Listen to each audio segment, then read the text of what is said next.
Let's finish up our discussion of what constant velocity looks like and how we represent it. I'd like to talk about all of the possible shapes we could get for constant velocity on a position time graph. So we'll call this possible constant velocity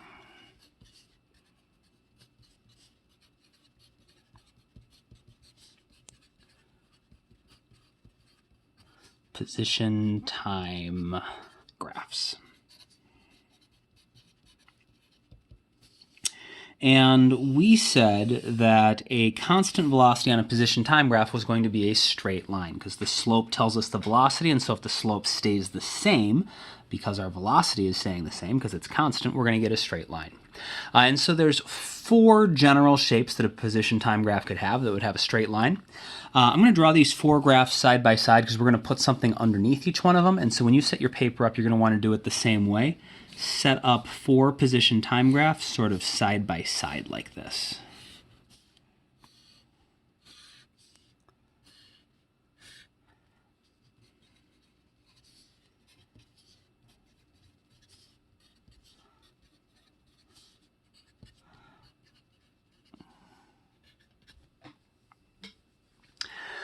All right, and if it's got to have a straight line on our position time graph in order to represent a constant velocity, the four sorts of general straight lines we could get are a horizontal line, a line with a positive slope, a line with a negative slope, and a vertical line.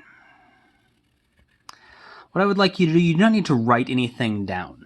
But just take a second and think about what does each one of these physically represent? What would it look like if an object, what would an object have to be doing in order to make each one of these graphs? Go ahead and pause the video, unpause it when you're ready. Okay. So for the first one, we can tell that we have a horizontal line, so it's staying in the same position at all times. And so that must mean that it's not moving. And sure enough, if we look at the actual velocity, it's a horizontal line, its velocity is 0. A velocity of 0 means that you're not moving.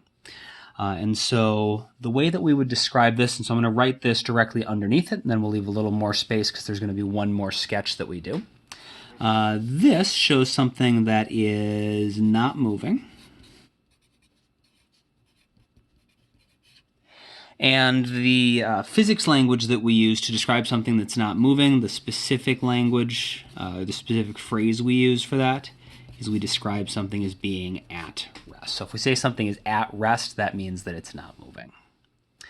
Our next one is going from some sort of small positive position to a large positive position. So it is moving, it is changing position, and the position ends in the more towards positive infinity than it started, so it must be moving in the positive direction.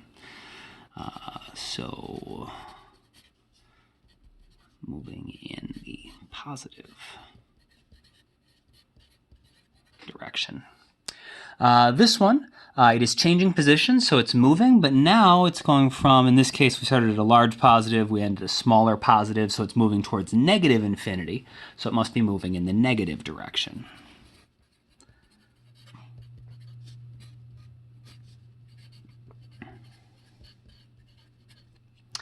And then this last one shows something that only appears to exist at a single point in time and simultaneously occupies several positions at a single point in time. So this is like a superhero who can freeze time and is now running around the room, and time is not passing, but they have all sorts of positions, which of course is not going to happen in real life. So we're going to cross that out, but we're going to leave it in our notebook so that we remember that that is never, ever, ever going to happen.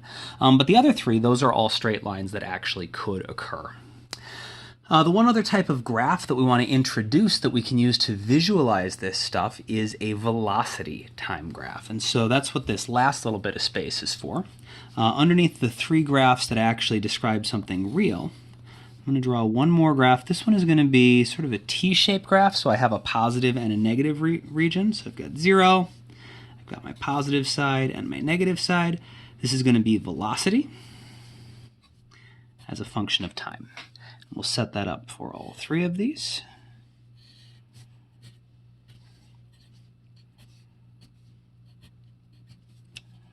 velocities.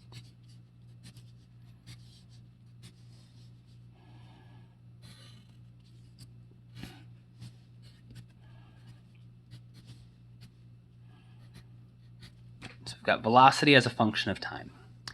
And we just want to think about what would happen if we actually measured the velocity and graphed it. What would that look like? And so for the first one, our slope is 0 the entire time because it's not moving. If something is not moving, its velocity is going to be 0. And so at the beginning, our velocity is 0. Here, our velocity is 0. At the end, the velocity is 0. At all points, the velocity is 0.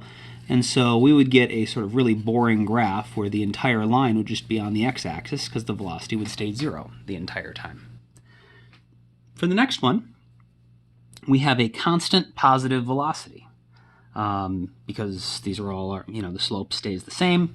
It's the same slope the entire time. It's a positive value because we're moving in the positive direction. So whatever our positive velocity is at the beginning, maybe we're moving that fast in the positive direction, it stays the same the entire time. So we're moving that fast in the positive direction the entire time, which means that we're just going to get another line like this, except here it's in the positive region because we're moving in the positive direction, whereas here, it's 0 because we're at rest. For this one, we're moving in the negative direction, so we have a negative velocity. We can see that our line has a negative slope, so we're going to have some negative value. And if it's a constant velocity, whatever that negative value is, it's going to stay the same negative velocity the entire time, and so we'll get a line that looks like that. And so on our velocity time graphs, this maybe makes it a little bit easier to visualize that this really truly is a constant velocity, because if you have a graph of something that is constant, its value is not going to change. It's going to be a horizontal line, and that's exactly what we have. On our velocity graphs, the value stays constant, whatever it is, and so these must be constant velocities. Okay. So that pretty much brings us to the end of constant velocity. So the next question then is, what is changing velocity going to look like? How do we deal with that? So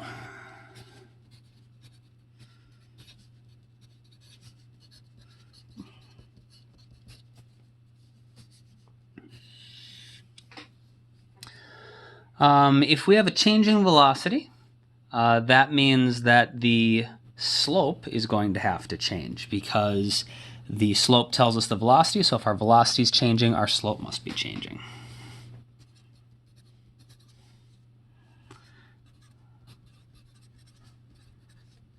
So since the slope on a position time graph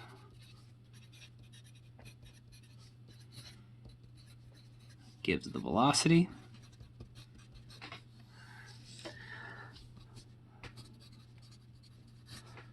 a changing velocity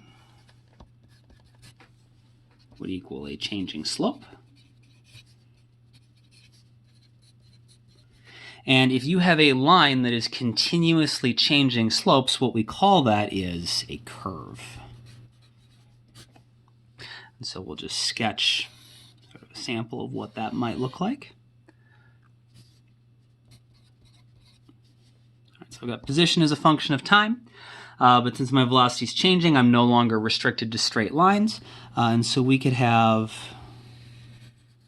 any sort of curved shape that we want. And this would represent, since the slope of our line is changing, this would represent a velocity that is changing over time. Now we can still calculate stuff with this. One of the things that we learned how to calculate before was average velocity, and we can still do that here. If you pick 2 points on your path and you want to know what the average velocity from this time to this time is, if you just find the slope of a straight line connecting them, that will still tell you the average velocity for this section of the curve. You could do it from the beginning to the end to tell you the average velocity for the entire time. So we can still find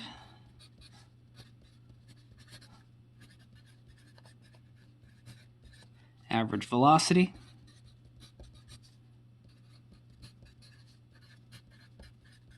with the slope of a line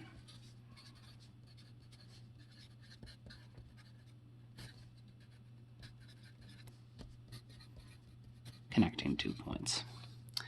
The thing is that what we might actually care more about is not what is the average velocity from here to here, but like what exactly was it doing at this point, or this point, or this point, or this point. We know the velocity was changing, so we want to know specifically what was the velocity at a particular moment in time. And so what we call that, the velocity at a single moment in time, is the instantaneous velocity. And so the question we need to figure out is, how do we find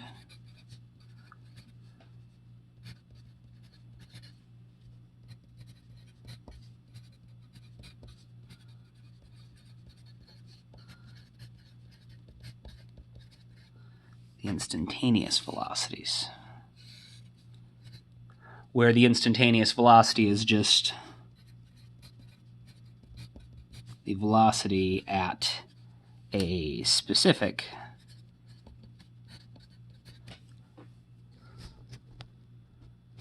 point in time.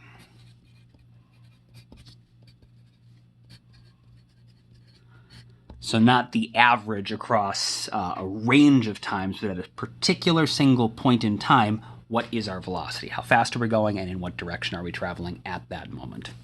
And so we can maybe figure out how to do this. We know the slope tells us the velocity. So when we see it getting steeper, we should be able to infer that the velocity is increasing, it's getting faster. And so if we could just figure out a way to measure the slope on a section of curve, that should be able to tell us the velocity. We just need to figure out a way to find like the velocity or the slope at that particular point on the curve. And of course that's hard because if you have a straight line, you just pick a couple of points on it to find the slope. But a curve, we don't have an easy way to find the slope of. Some of you, if you've taken calculus, might be thinking, oh, well, why don't you just take a derivative? And that would be great if we had a function for this curve, but we don't even have that. We don't have anything to work with, and so calculus isn't going to give us any shortcuts. We got to find a way to figure out the slope at this particular point. And so there is a way to do that. We are going to use something called a tangent line. So let me draw. Since my other graph already had a bunch of stuff on it, we'll draw another one. Get a curve on here of some kind. All right. So say I want to figure out the velocity at this point. Now we can tell just by looking at it. At this particular point, the curve is moving from lower left to upper right, so it's got a positive slope. So this represents something moving in the positive direction. And it's not super steep. This part of the curve is steeper, and so it's moving in the positive direction, but not very fast because we have a positive slope, but it's not a very steep line.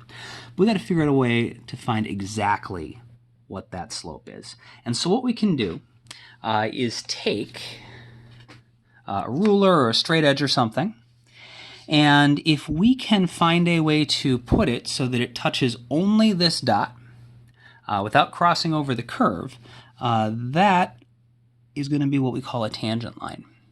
And the slope of this ruler now, when it's in this position where it's only touching that single point without crossing the curve, has to be the slope at that point. And you can see this is matching the slope that we have on the curve right at that point. A little bit before, we can tell the curve is shallower. A little bit after, we can tell it's steeper. So when we're trying to get our ruler lined up, it has to actually be touching the point. So like that's no good. And also it can't be crossing the line. So like that doesn't work. It's got to be both touching the point and not crossing the curve. And we call that a tangent line.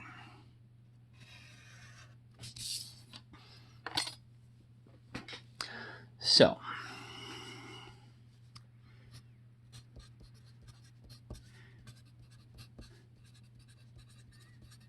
the instantaneous velocity at a specific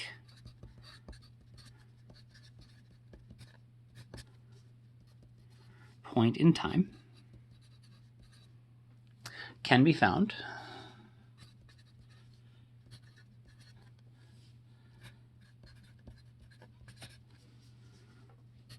by drawing a tangent line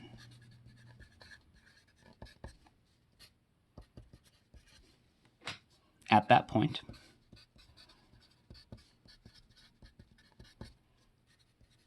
and finding its slope.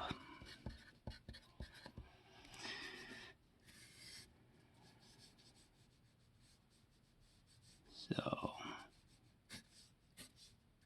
to find the instantaneous velocity, we're looking at the slope of a tangent line at that particular point.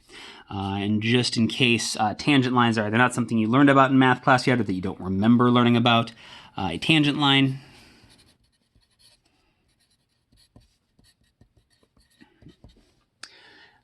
is a straight line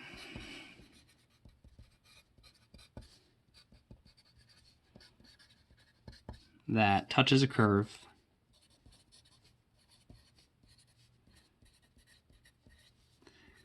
at a single point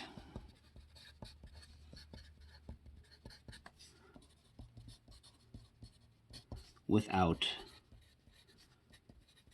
crossing the curve. And there is only ever one valid way to draw a tangent line for any particular point on a curve.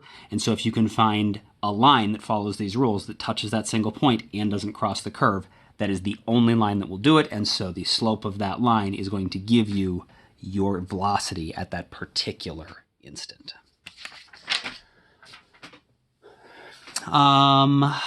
Another vocabulary term that we need to introduce that we will talk about more later is the idea of acceleration.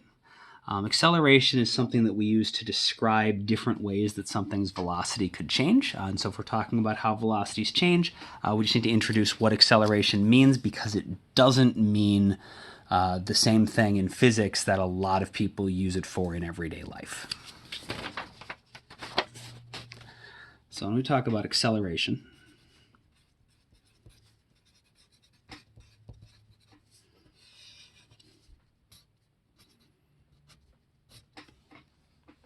it is a vector quantity, so I have a little sign over it, and the symbol is A.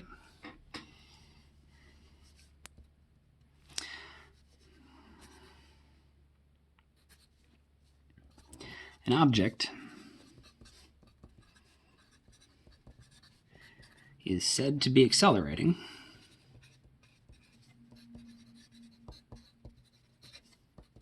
if its velocity is changing. That's it. There's a number that we can eventually get that we can use to describe exactly how it's changing. But to figure out if something is accelerating, or if in a physics problem we said like the object accelerates, we just mean that its velocity is changing. And so there are actually three different ways that our velocity could be changing. This could be a change in magnitude, so velocity is changing.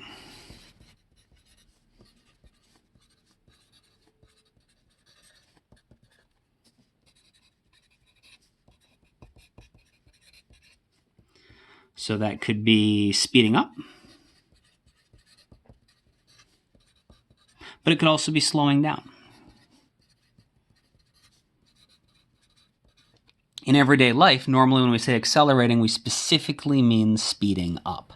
And then there's this D word that we sometimes use, decelerating. We don't like to use that word in physics. That would mean it's slowing down. In physics, though, an acceleration is just any change in velocity. And so if we want something to get faster, we accelerate it to a higher speed or accelerate it to a higher velocity.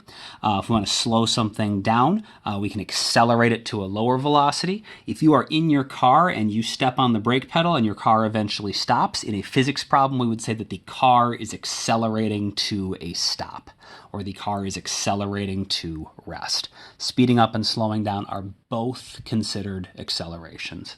And so if you say something is accelerating, we don't actually know which of these you mean. So we want to be a little more specific and say if it's speeding up or slowing down. But there's another way something could accelerate. So it could be a change in magnitude, or it could also just be a change in direction.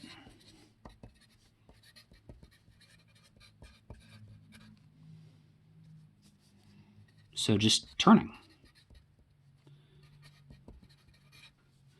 Even at constant speed.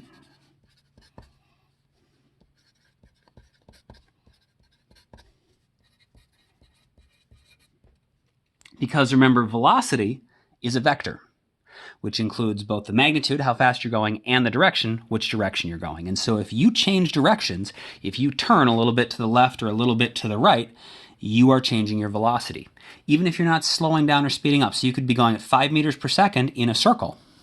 And if you are going at 5 meters per second in a circle, we imagine our little Lego person, I'll maybe point his arm forward so you can see which direction he's going. If he starts going in a circle, right now he's moving upwards. And then as he goes around in the circle, now he's moving to the right. Now he's moving downwards.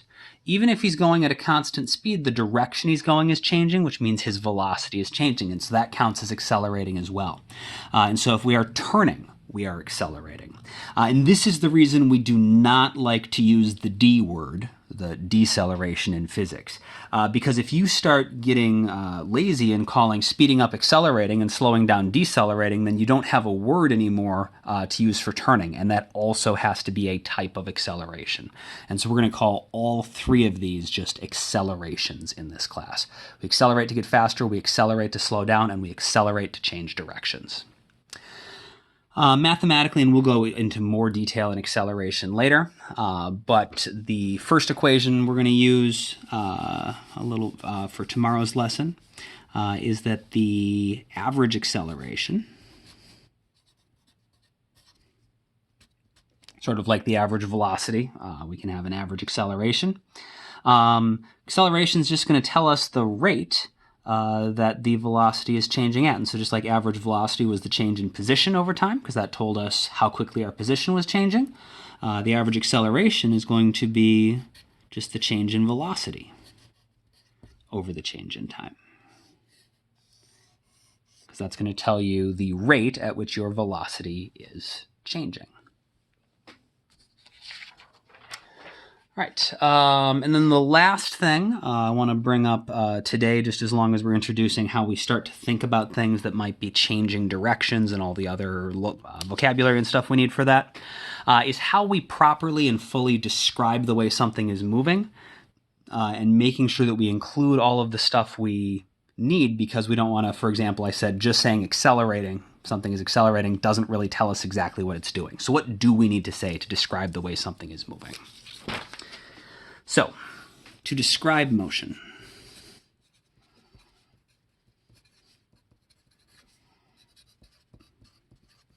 without using numbers, okay, but just giving us a description that would allow you to imagine sort of like a little movie in your head of the general way an object is moving.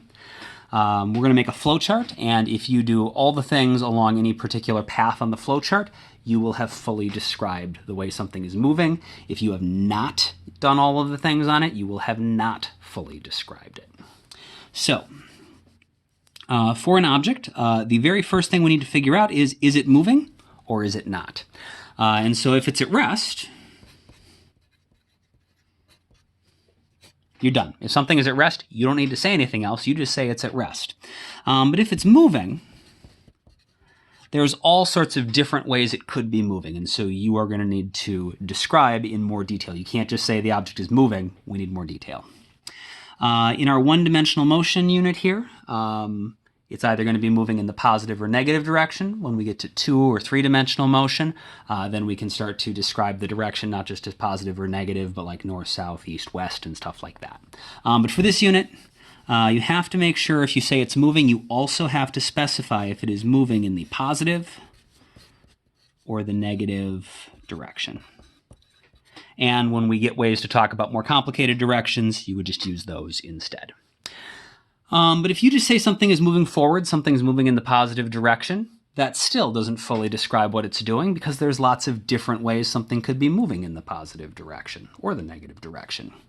And so there's another branch point here. If something is moving, and we know it's moving either forwards or backwards, positive or negative direction, there are two broad possibilities. It could have a constant velocity,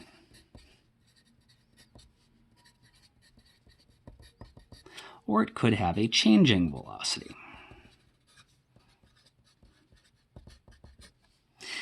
If you say something has a constant velocity, that pretty accurately describes everything that we need to know about it. If you say an object is moving in the positive direction at a constant velocity, we can visualize what that means. And we would need a number to know exactly how fast, but other than the fact that we just might need to speed up or slow down the movie a little bit, we're going to get an accurate image of what that means. But if the velocity is changing, there's a whole bunch of ways that can happen. Those are all, remember, changing velocity is accelerating. So there's lots of different ways that could happen. And so we need more detail if we're going to say that the velocity is changing. We need to specify how. And so there are those three possibilities we talked about. Is it, if it's changing velocity, is it speeding up?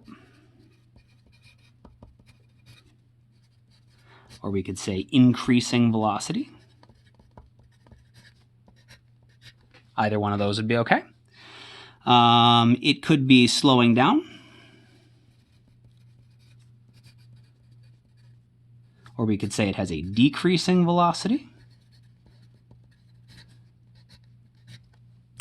Or it could be changing directions.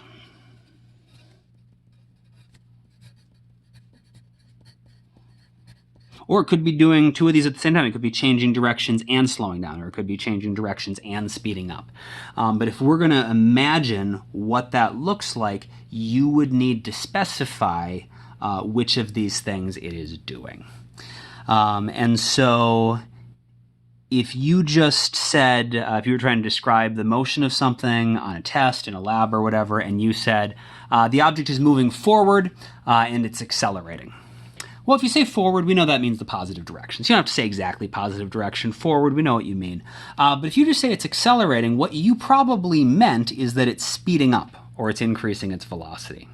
But remember, in physics, we said an acceleration is any change in velocity. And so if all you say is something is moving in the positive direction and accelerating, you've only gotten to this point.